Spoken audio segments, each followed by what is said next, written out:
इस बार बिहार के चुनाव में क्या असर पड़ने वाला है इन सब का? बिहार में एनडीए मुझे लगता है कि 2/3 बहुमत से जीतेगी। ये जो आप कह रहे हैं सीमांचल पे जो इफेक्ट हुआ है, मुसलमान वोटर तो आपको वोट नहीं देगा। नहीं, मुसलमान वोटर मुसलमान को ही वोट देते ना। वहाँ तो मुसलमान में ओवैसी के 5 आदमी जीते उसी सीमांचल से, और वो चले गए और वो आरजेडी सभी में। आरजेडी में जीत गए, सब चले गए। तो ये तो मुसलमान वोटों के जो संरक्षक हैं, ओवैसी जी, कांग्रेस जी और आरजेडी, ये अपना सोचते रहे। जहाँ तक हमारा सवाल है, हम मुसलमानों के लिए अच्छा ही काम किए हैं। माननीय मोदी जी की जितनी योजनाएं हैं वो मुसलमानों के पास ज़्यादा जा रही हैं। तो जो भी गरीब मुसलमान होंगे, जैसे वक्फ एक्ट पास हुआ, हमने गरीब मुसलमानों के लिए करने का कोशिश किया, तो हमारा भरोसा है कि गरीब मुसलमान हमको ये वोट जो देंगे। अल्ट्रा राइट विंग है आपकी पार्टी के जो समर्थक हैं, जो अल्ट्रा राइट पे हैं, वो बहुत नाराज हैं मोदी जी से और आपकी पार्टी से कि आप जो हैं वो आप हिंदू सुप्रीमिस्ट कहे जाते हैं आपकी पार्टी, लेकिन आप इतना कुछ करते हैं मुसलमानों के लिए। तो 2 व्यूज हैं इसके बारे में, क्यों आप कर रहे हैं? जिनको जो आपको वोट देंगे ही नहीं, आप उनके लिए भलाई करते जा रहे हैं। जो उस तरह के लोग हैं वो खुद ही प्रधानमंत्री बनकर जो है मुसलमानों को भगा के दिखा देना। ये देश संविधान से चलता है। संविधान में जो है किसी प्रकार का कोई भी फंडामेंटल परिवर्तन नहीं हो सकता। दुनिया की कोई ताकत संविधान में किसी प्रकार का फंडामेंटल परिवर्तन कर ही नहीं सकती। ये देश इसी तरह से चलता है, और उसमें हिंदू, मुस्लिम, सिख, ईसाई, बौद्ध, जैन, यहूदी, फारसी, सबको जो है, पारसी, सबको बराबर का अधिकार है। और बराबर का अधिकार है तो जो भी योजनाएं होंगी वो उनको मिलेंगी। हमारे चाहने ना चाहने से कुछ नहीं होगा। मैंने कहा ना कि उस तरह के जितने लोग हैं उन्हीं को बैठा दीजिए प्रधानमंत्री। किसी की कोई हैसियत नहीं है, कोई कुछ नहीं कर सकता है। ये देश है भैया, ये देश उसी तरह से चलेगा। सेकुलर कंट्री है और सेकुलर कंट्री रहेगा। और हमको फ़क्र है कि बाबा साहब अम्बेडकर ने जो है हमको इस तरह का संविधान दिया जिसमें हमारे जैसे लोग सांसद बनकर आए। रिजर्वेशन जो है इस देश का जो है अच्छाई है। उसने जिस तरह से छुआछूत को ख़त्म किया है, मैं तो गांव का लड़का हूं, मुझे पता है कि एक टोला जो है अलग होता था, हरिजनों का टोला अलग होता था, उनको लोग बगल में बैठने नहीं देते थे। बाबू जगजीवन राम, पानी अलग था उनका। आज जो है इस रिजर्वेशन ने, और जो अर्बनाइजेशन हो गया, अर्बन, जैसे दिल्ली में हमारे बच्चे पढ़ते हैं या पढ़े या बाहर पढ़े, उनको पता ही नहीं है कि जाति क्या है। तो इसने जो है रिजर्वेशन ने, क्योंकि जो आईएएस बनकर आए, जो आईपीएस बनकर आए, उनको वो पता है कि हमारे साथ बच्चे पढ़ रहे हैं। तो जाति खत्म करने में रिजर्वेशन का, और गरीबों को ऊपर लाने में संविधान का, और सभी को अधिकार देने में, सभी धर्म के लोगों को अधिकार देने में संविधान का बड़ा योगदान है। और इस संविधान के लिए जो है अपने को गौरवान्वित होना चाहिए। सर, मैं ओवैसी वाली बात पे वापस आता हूँ। आपका बड़ा आजकल लव हेट रिलेशनशिप चल रहा है। अभी आपने कहा ओवैसी जी मुसलमानों के संरक्षक हैं, अभी देखा कि वो तो आपकी अब बिल्कुल तारीफ कर रहे हैं सरकार की भी, और आप लोग डेलीगेशन में भी मतलब काफ़ी आपके वो देखने को मिला समन्वय। 2 चीज़ें, ओवैसी जी जिस कॉन्स्टिट्यूएंसी को रिप्रेजेंट करते हैं, जिस विचारधारा को रिप्रेजेंट करते हैं, वो एक्सट्रीम जो है, जैसे हमारे यहाँ जो कहा कि अल्ट्रा राइटिस्ट विंग जो है, उसकी विचारधारा और ओवैसी जी की विचारधारा उस मुद्दे पर एक ही है।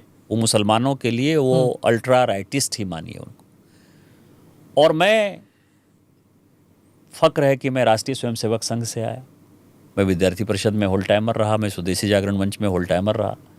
तो मेरी आइडियोलॉजी जो है वो एक सेकुलर आइडियोलॉजी है, जो कि कहती है इस देश को आगे बढ़ाना है, लेकिन बराबरी के साथ बढ़ाना है, एपीजमेंट किसी का नहीं हो। मुसलमानों को जो ये अलग से अधिकार दिए हैं कांग्रेस की सरकार ने कई एक जगह, वो नहीं होने चाहिए। रिजर्वेशन जो मुसलमानों को आप देते हैं वो नहीं होना चाहिए। एक एजुकेशनल इंस्टीट्यूशन के नाम पर जो अधिकार आप विशेष तौर पर दिए हुए हैं वो नहीं होना चाहिए। तो उसमें मेरी विचारधारा और ओवैसी की विचारधारा जो है, कभी वो नदी के रेल की उस पटरी की तरफ है जो कि एक साथ यदि मिल जाएगी तो एक्सीडेंट हो जाएगा, तो वो अलग चलते हैं, हम अलग चलते हैं। लेकिन जहाँ तक व्यक्तिगत सवाल है, व्यक्तिगत आइडियोलॉजी से अलग हटकर, ओवैसी मेरे पार्लियामेंट में यदि मेरे कुछ बड़े करीबी मित्र हैं, पारिवारिक मित्र हैं, तो उसमें ओवैसी भी एक है, और आज से नहीं है, वर्षों से। तो ओवैसी के साथ कोई लव हेट का रिलेशन नहीं है, आइडियोलॉजिकल रिलेशन है, उसके साथ लड़ाई है, उनके साथ रहती रहेगी। और ओवैसी भी इस चीज़ को एक्सेप्ट करते हैं। मैं आपको बताऊं, तेलंगाना का इलेक्शन था और आज तक के लाइव शो में तेलंगाना विधानसभा का, उनसे पूछा गया सेकुलरिज्म का, और उनसे तो उन्होंने, ओवैसी जी ने जो खुद जवाब दिया उसी को मैं रिपीट कर दे रहा हूँ। उन्होंने कहा कि किस सेकुलरिज्म की बात करते हो, किस आइडियोलॉजी की बात करते हो। मेरे ऊपर उत्तर प्रदेश में गोली चली, 6 गोली चली। पहला व्यक्ति जिसने मुझे फ़ोन किया मेरी खैरियत पूछने के लिए वो भारतीय जनता पार्टी का निशिकांत दुबे था। और पार्लियामेंट में आकर मेरे से गले यदि कोई मिला, और आज तक राहुल गांधी, लालू प्रसाद जी की पार्टी, मुलायम सिंह जी की पार्टी, कोई पार्टी ने मेरी कोई खोज खबर नहीं ली। तो इसलिए आइडियोलॉजी अपनी तरफ है, व्यक्तिगत सम। निशिकांत जी, एक बड़ा सिस्टमैटिक फेलियर नहीं लग रहा है आपको ये?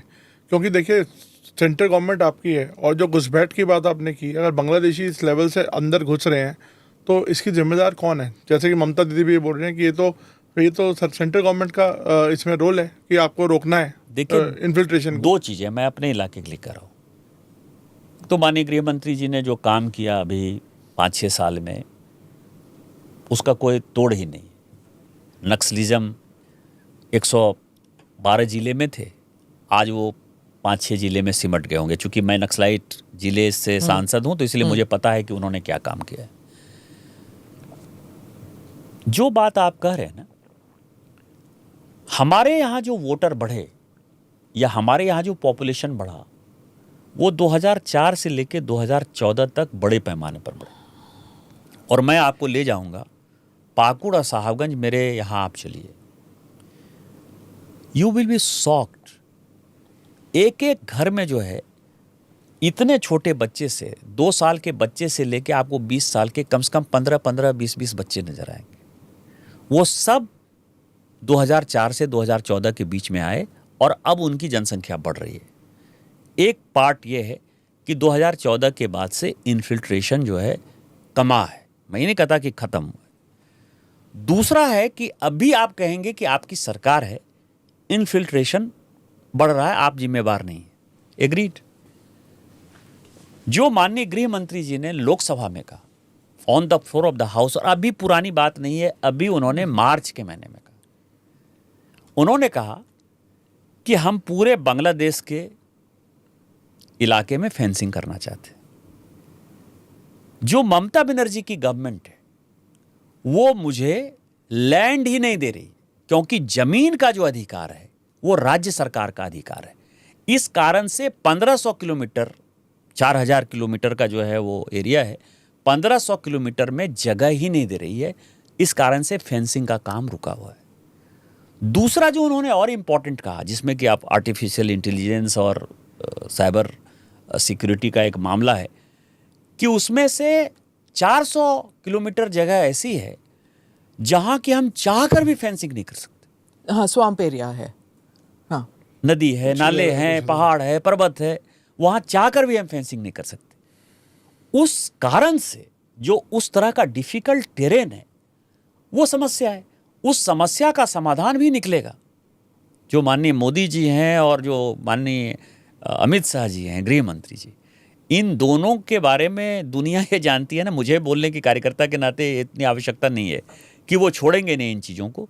आज नहीं कल बंगाल में जब सरकार बदलेगी तो आपको माहौल जो है बदलता हुआ नज़र आएगा।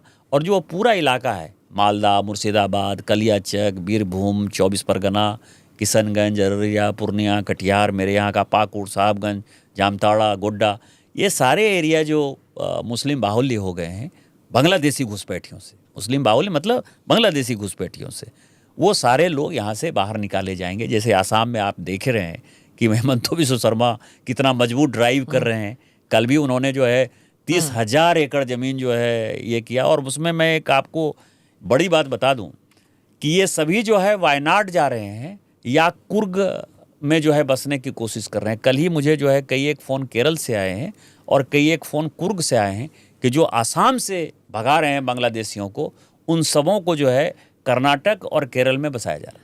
तो इनको देश से डिपोर्ट नहीं किया जाता क्या? और ये मतलब देश में ही छोड़ दिया जाता है, चलो यार तुम दूसरी स्टेट में चले जाओ। जब डिपोर्टेशन की बात सब जैसे डिमोलिशन का होता है शुरू हो गया, तो ये लोग तब तक बीच में ही जो है भाग जाते। तो ये तो बड़ा फेलियर है ना सर सिस्टम का। लाइक इसको हम कैसे एक्सक्यूज करते हैं? अगर हमें बाहर निकालना पर्पस है तो फिर तो देश के अंदर ही कहीं ना कहीं आ जाएंगे। देखिए, उसके लिए मैंने आपको कहा कि राज्य, लॉ एंड ऑर्डर और जमीन, जो 2 विषय हैं वो राज्य सरकार के विषय हैं। तो ये तो हिमंता तो आपकी सरकार है। यदि हमारी सरकार वहां भगा रही है, हाँ। या तो बंगाल में बस जा रहे हैं, बंगाल में कहेंगे मेरे रिश्तेदार हैं, क्या करिएगा?